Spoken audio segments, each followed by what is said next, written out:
So what can we conclude for this?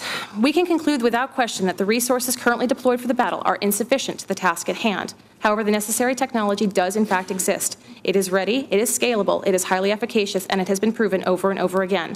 I hope this committee can help businesses like Microsorb determine constructive paths forward with the appropriate stakeholders represented.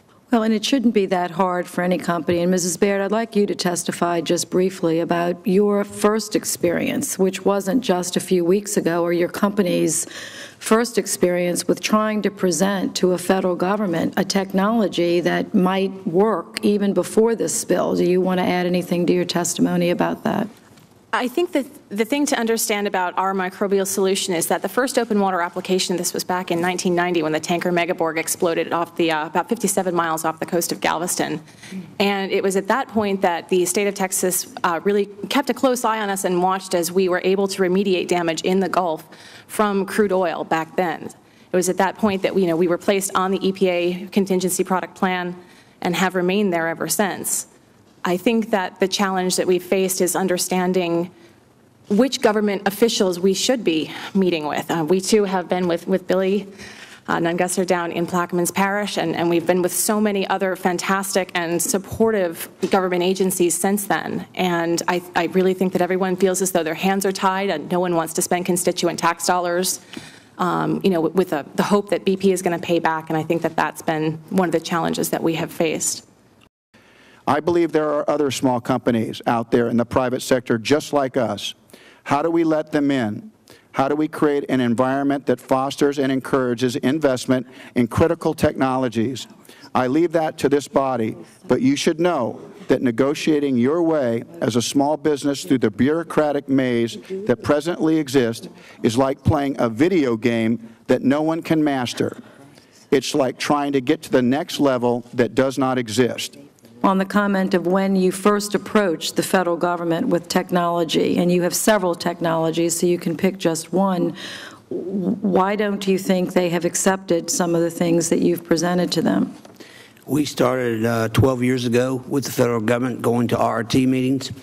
I think that their agenda is sometimes what we do is not as important to them. You know, when the Space Shuttle Columbia went down, these RRTs have to deal with those things. When Katrina came through, they have to deal with it. And sometimes oil spills just aren't priorities. And we have tried for 12 years to get pre-authorization. We have successfully gotten pre-authorization in 3 of the regions, Caribbean, Region 3, Region 4, and recently, since the spill, Region 6. But they have so much on their plate. And unfortunately, the folks that have to make the decision may not want to make that decision because they have to sign a document, and when they sign those documents, they're liable for those decisions. And they've put us through hell to try to get these technologies out. We've been one of the few vendors that has been successful at a lot of cost and a lot of time away from home and just a lot of struggles. But they're good folks. They just have a lot on their plates, and we don't know the reasons. Why we're not at the NRT level with all of our technologies. Why do we have to go to each individual RRT meeting 2 times a year, 13 different ones, and spend the money just to preach the same story every time? I don't know the answers. Okay. It's taken us about 7 years per region consecutively. It shouldn't take that long. I mean, it's a very simple product. It's been proven. It's been around since 1994, so it shouldn't have to happen.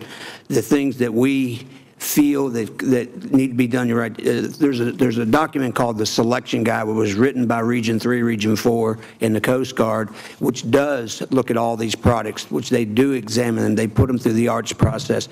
I think some funding to revamp the Selection Guide and make it a living document more so than it is today would help, because these are scientists that actually know what they're doing, and they can take these 23,000 products and put them through the testing that they need to be put through, improve them, and publish their performances and whether they're good or bad.